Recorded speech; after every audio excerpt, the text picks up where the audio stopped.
May nahanap ka na bang kagaya ko? Medyo iba, pero medyo ako. Yee!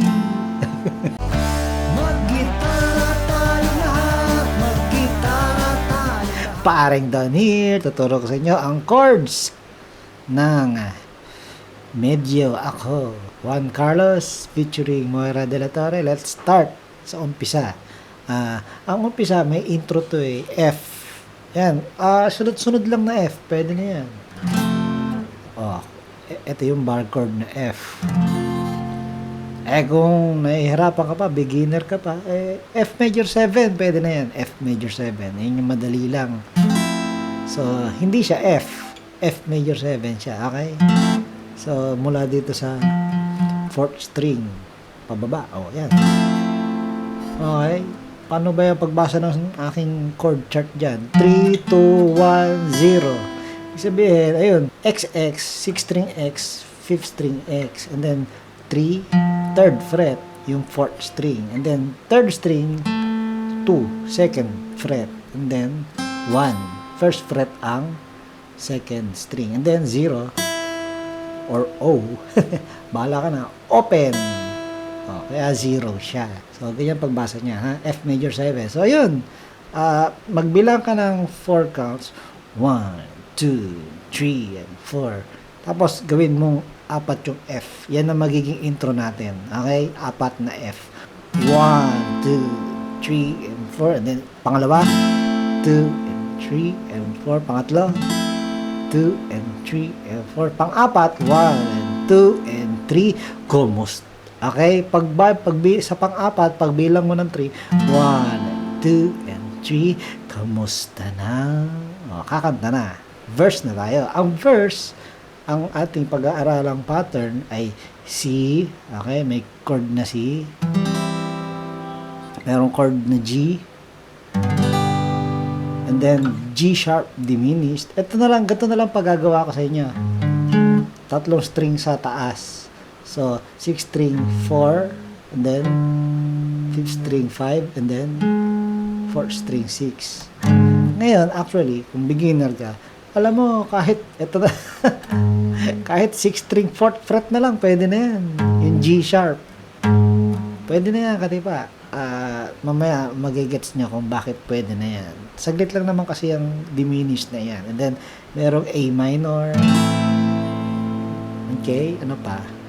So, meron ding F itong verse. Okay?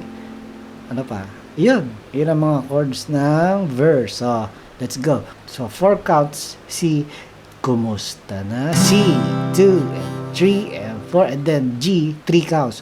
1, and 2, and 3, and G diminished, A. So, isang bagsak lang.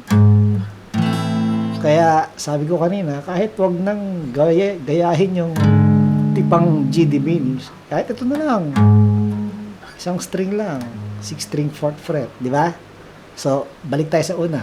Kumusta na? 2 and 3. Kay tagal, 2 and 3 and A minor, 2 and 3 and 4, 5 and 6 and 7 and F, C. Ganon. La la la, G. Uulit lang. Okay? Pero ito, wala ng F. Dire-diretso yung A minor na 8 counts. And then, okay na ang verse. Ano na tayo? Pre-chorus na. So, refrain tayo. F ang umpisa. Merong na bang ibang nagpapasaya sa'yo? 4 counts na 4 counts. Alam, G, 3 counts, 2 and 3 and G sharp diminished, A minor, 3 and 4, balik sa F. Okay? Paiyak sa'yo, C, and then G. Ito, dire-diretsyon G. Walang G sharp diminished. Siya na bang pumapawi ng mga luha mo? May nahanap ka na, chorus na, C. May nahanap ka na ba? G. Yako. G sharp diminished ulit. F. Uulit. Ang pattern, C. Ano bang G? Okay. F. Tapos, isa pang F. 1, 2, and 3, and 4. Verse na ulit. Si Moira na ito. So, wala namang pagbabago, katipa. Yung verse na tinuro ko kanina, ganun din ang mangyayari. Si Moira nga lang yung kumakanta. And then, another pre-chorus, si Moira, tama, si Moira din, di ba? And then, another chorus. And then, eto na, yung gitna, yung pinakang gitna, yun yung medyo may pagbabago. So, itong bridge, itong gitna, G. 4 counts G, 4 counts A minor, and then 8 counts F.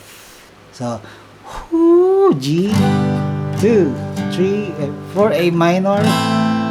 Ba't ba umaasa? F, 2, 3, 4, 5, 6, 7, 8. Balik sa G.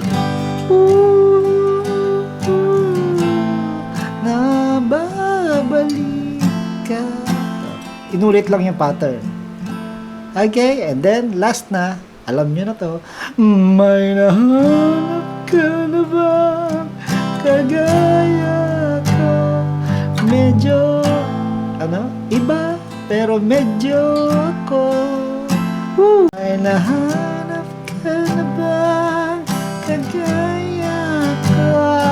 Medyo iba, pero medyo ako. Okay na tayo. Yun lang naman. Alright, paring down here, up here.